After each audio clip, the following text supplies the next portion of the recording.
20일 대통령 관저에서 22대 총선 당선자들 중에서 이제 특히 부산 경남 PK 쪽 지역 당선자들을 모두 초청을 해서 전역을 했다고 합니다. 이 자리에서 여러 가지 얘기가 오갔는데 윤석열 대통령이 내가 당의 호위무사가 되겠다, 이렇게 얘기를 했다고 합니다. 어쨌든 한간에서는 이제 윤석열 대통령이 이게 뭐 혹시 한동훈 전 비대위원장이 전당대회에 나와서 당 대표가 되면은 탈당서를 제기했다, 이런 식의 일부 보도가 있었는데 확인되지 않은 정확히는, 거기에 대해서 저는 이제 일축한 의미가 담겨 있다, 이렇게 보입니다. 여러분 기억하시죠? 대통령제에서, 특히 한국의 대통령제에서의 대통령 탈당론은 정말 영원한 화두입니다. 여당 내에서 탈당론을 많이 제기를 해왔죠. 그게 현실입니다. 그런데 그 탈당 요구가 일어나는 시점은 거의 예외 없이 임기 말, 집권 5년 차예요. 그런데 윤석열 대통령이 지금 3년 차에 탈당론이라는 건 가당치 않죠.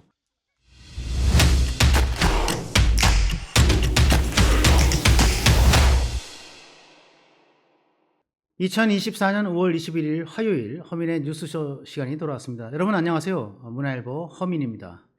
네, 오늘 다소 흐린 날씨인데 최고 기온은 28도까지 올라가고요.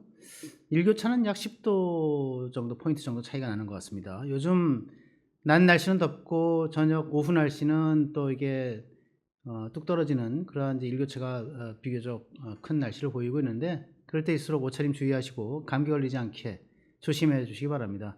네, 오늘 허민의 뉴스쇼 첫 번째 소식은 윤석열 대통령이 내가 국민의힘의 호위무사가 되겠다라고 발언을 했다고 하는데, 이와 함께 여러분 같이 좀 소식을 좀 나눠보고자 합니다.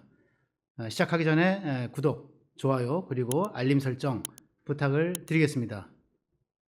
네, 어저께죠. 20일 서울 한남동에 있는 이제 그 관저라 그러죠. 대통령 관저에서 22대 지난번 40 총선에서 이제 각 지역에서 승리한 22대 총선 당선자들 중에서 이제 특히 부산 경남 PK 쪽 지역 당선자들을 모두 초청을 해서 한남동 관저에서 전역을 했다고 합니다. 이 자리에서 여러 가지 얘기가 오갔는데 윤석열 대통령이 내가 당의 호위무사가 되겠다, 이렇게 얘기를 했다고 합니다. 호위무사가 되겠다. 어쨌든 한간에서는 이제 윤석열 대통령이 이게 뭐 혹시 한동훈 전 비대위원장이 전당대회에 나와서 당 대표가 되면은 야 이거 뭐 나 비판하고 다니는 사람이 당 대표 되면 내가 여당에 있을 수 있겠어?라고 뭐 탈당서를 제기했다, 뭐 탈당론을 뭐 주변 사람들한테 얘기하고 다녔다, 이런 식의 일부 보도가 있었는데 확인되지 않은 정확히는 보도라고 보는데, 거기에 대해서 저는 이제 일축한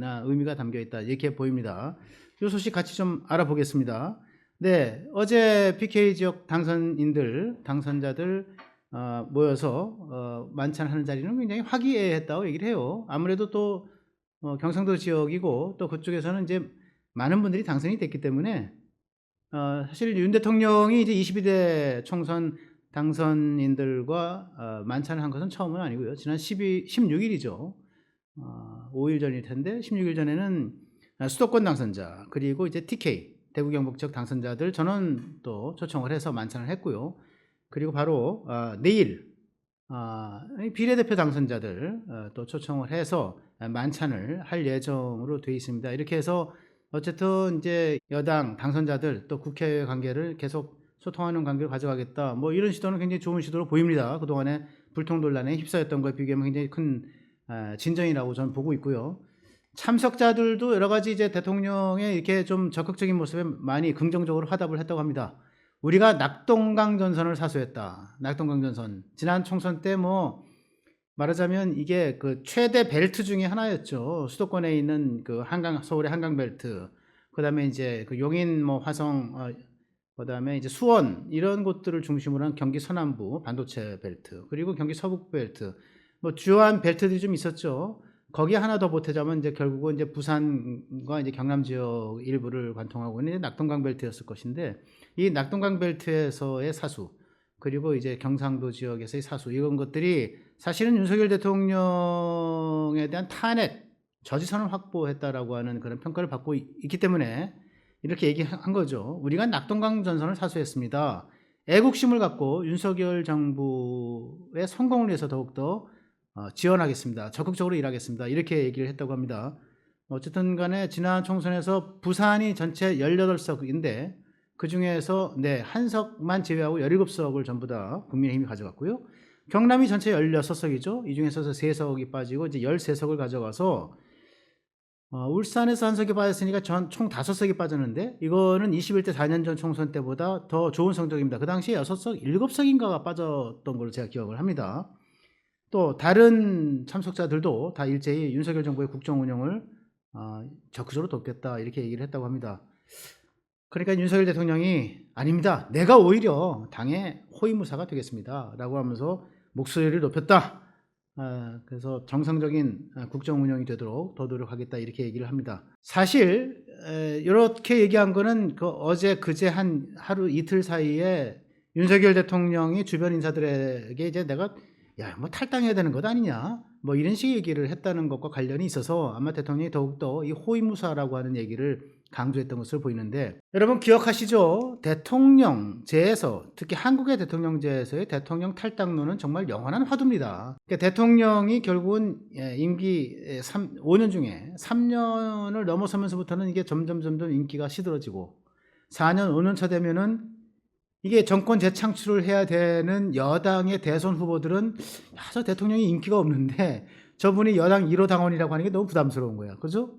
그러니까 야, 대통령 좀 당적 버리세요. 오히려 여당 내에서 탈당론을 많이 제기를 해왔죠. 그게 현실입니다. 그것이 한국의 대통령제의 현실인 거예요. 저는 여러분 간단하게 준비한 그래프를 한번 보실까요?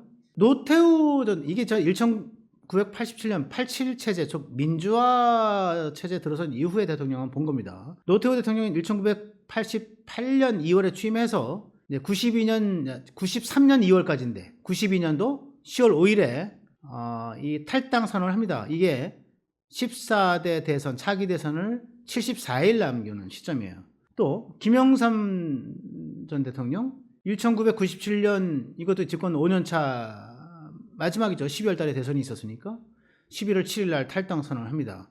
이건 역시 그 다음 대선 D-41일에 일어난 일이었다. 이렇게 말씀을 드리고요. 그리고 김대중 대통령 역시 집권 5년차 2002년 5월 6일에 16대 대선, 그 다음 대선을 227일이나 앞둔 시점에 탈당 선언을 합니다. 그리고 노무현 대통령 2007년 2월 28일, 뭐 거의 다음 정권이 출범하기 한 1년 전쯤으로 보이네요.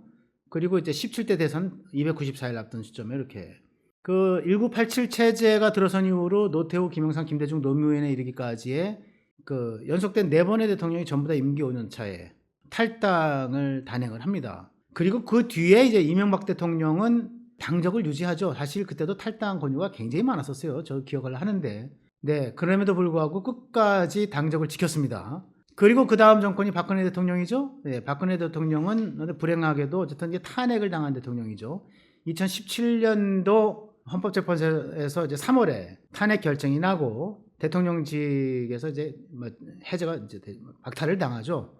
그리고 나서 당내에서 이제 이거 뭐 출당시켜야 되는 것 아니냐 논의가, 그런 요구가 막 일어나면서 결국은 이제 탄핵당하고 8달, 9달쯤 뒤에 2017년 11월 달에 당에서 이제 홍준표 대표 시절인데요. 그때 강제 출당을 당하고 당적까지 박탈이 당합니다.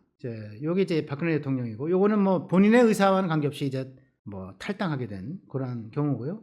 그리고 지난 정권 문재인 정권 때는 문재인 대통령 역시 당적을 유지합니다. 그래서 그 지금 윤석열 대통령 이전에 7명의 대통령, 1987년 체제, 민주화 체제 이후로 7명의 대통령이 있었는데 그 중에서 이명박 대통령과 문재인 대통령만 당적을 유지했고, 앞에 4분 대통령은 스스로 탈당을 했고 박근혜 대통령은 이제 출당 조치를 당한, 이렇게 해서 5분이 사실상 당적을 이제 벗었습니다. 예, 임기 중 또는 이제 여러 가지 이유로 인해서. 이런 상황에서 이제 윤석열 대통령은 사실은 굉장히 빨리 탈당론이라고 하는 게 지금 이제 말하자면 일어났던 거죠. 그러나 그 탈당론의 실체는 불명하지 않아요. 대통령에 대한 탈당이라고 하는 것, 탈당 요구라고 하는 건 늘 사실은 여당 내에서 먼저 일어났죠. 왜냐하면 이제 대통령 임기가 5년이 계속되면서 단임제 아닙니까? 3년 지나고 4년 지나면 3년차 증후군, 4년차 증후군 인기가 굉장히 급속하게 하락이 되고 떨어지고, 그러니까 그 다음에 정권을 만들어야 될 여당의 대선 후보들은 야, 대통령 인기가 저렇게 없는데 국정 지도가 저렇게 낮은데 내가 어떻게 대통령 하지? 어떻게 정권을 창출해? 야, 대통령 당적을 버려줘야 되겠어. 이렇게 해서 탈당 요구가 나오는 겁니다. 오히려 야당에서보다 여당에서 탈당 요구가 더 있게 됩니다. 그런데 그 탈당 요구가 일어나는 시점은 거의 예외 없이 임기 말, 집권 5년 차예요. 그런데 윤석열 대통령이 임기 3년 차에 탈당론이 나왔다고 하는 건 사실 굉장히 의외죠. 저는 뭐 이해가 좀 되긴 합니다. 윤석열 대통령의 스타일상 말을 좀 툭툭 던지면서 가볍다기보다는 그냥 거리낌 없이 얘기하는 스타일이기 때문에 자기가 좀 뭐 피곤하다, 힘들다 이런 얘기를 뭐 탈당 얘기를 하면서 그러니까 가까운 사람들한테 얘기했을 가능성은 있는데 그거에 대해서 너무너무 무게를 둘 필요는 없다. 저는 그렇게 생각을 하고요. 그럼에도 불구하고 대통령의 말은 무거워야 되죠. 그래서 이런 말들이 여차해서 이게 바깥으로 나갔을 때 지금 뭐 바깥으로 이것이 사실이라면 세워 나온 건데 그러면 굉장한 파장을 일으킬 수 있지 않겠습니까? 지금 3년 차에 탈당론이라는 건 가당치 않죠. 그러니까 윤석열 대통령이 어저께 그 초선 당선자들 만찬, 초선이 아니라 22대 당선자들 만찬 모임을 갖고 거기서 내가 국민의힘 여당의 호위무사가 되겠다 이렇게 공언하면서 탈당론을 일축한 거 아닌가 이렇게 생각이 듭니다. 네, 그리고 오늘 또 한 가지 소식을 전해드리겠습니다. 여러분 뭐 여러 가지 매체를 통해서 이미 듣고 아실 거라 보는데요. 제가 지금 이 말씀을 드리는 이 시간은 1시 17분 아마 대통령의 입장이 나왔을 거라고 생각을 합니다. 여러분들이 이제 보실 만한 시각에서는 이제 대통령이 이미 사인을 했을 거라고 보는데 대통령이 오늘 국회에서 들어온 최상병 해병대원 특검법안에 대해서 제2요구권, 즉 거부권을 행사를 했습니다. 예, 이 거부권을 행사하는데 여러 가지 고뇌가 있었을 것이고 여러 가지 논란이 있었는데 사실은 이제 오늘 오전에 국무회의가 있었죠. 오전 10시에 국무회의에서 한덕수 총리가 주재를 하면서 이러이러한 이유로 거부권을 행사하신 게 맞습니다 하고 건의를 했던 거고 거기서 대통령이 오후에 이제 사인을 해서 재가를 했던 사안이라고 생각이 됩니다. 그게 세 가지 이유라고 봅니다. 첫 번째는 지금 공수처 수사가 소위 직권남용 혐의에 대해서는 이제 공수처 수사가 진행이 되고 있다고 하는 논리고요. 그리고 이제 이 최상병의 사망 자체의 원인을 따지는 문제는 또 경찰이 수사를 하고 있기 때문에 이 수사 결과를 봐야 된다고 하는 논리가 하나 있고 두 번째로는 대부분의 특검은 지금 역사적으로 특검이 13개인가요? 이렇게 진행이 되었는데 14개인가요? 13개가 진행이 되었는데 그중에서 여야가 합의를 하지 않은 특검 법안이 3개 정도에 불과합니다. 나머지 10개는 전부 다 여야 합의에 의해서.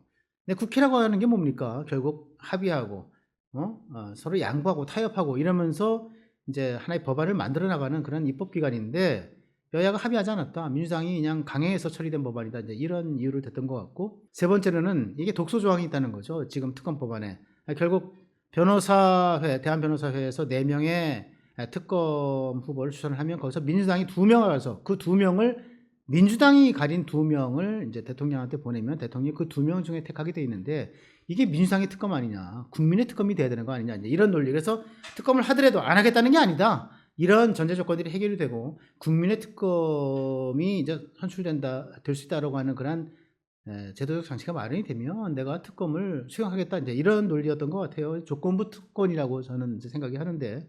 네, 야권은 대통령이 거부권을 행사한 것에 대해서 이거는 뭐 탄핵감이다 이렇게 거론하면서 이미 오는 25일 날 장애 집회, 장애 투쟁을 지금 예고하고 있고요. 그리고 이번 21대 국회의 마지막 본회의가 열리는 날입니다. 예고됐던 날인데 28일 대통령이 거부권 행사한 이 최상병 특검 법안에 대해서 재의결을 추진한다 이렇게 하고 있습니다. 네, 그래서 대통령이 이렇게 특검 법안을 거부한 거에 대해서 야당은 뭐 말하자면 발끈했죠. 그래서 이것이 국민이 원하는 특검 법안인데 왜 거부하느냐, 왜 이것을 거부권을 행사하느냐. 그래서 이거를 이제 대통령이 탄핵 사안이다. 그래서 탄핵을 추진할 듯한 그런 움직임을 보이고 있고 일단은 25일 날 장애투쟁을 하겠다 이런 방침을 이제 밝혔고요. 그리고 28일 날 마지막 본회의입니다. 이게 21대 국회 마지막 본회의인데 28일 날 이 최상병 특검 법안을 이제 본회의에서 의결하겠다 이런 각오로 나오고 있습니다. 그리고 이제 21대 국회가 29일로 끝나는데 이제 30일 개원하는 22대 국회도 정말 이제 거친 파랑 속에서 열리게 될 것 같다. 이런 걱정이었습니다. 끝까지 좀 관심을 갖고 지켜봐야 될 대목인 것 같습니다.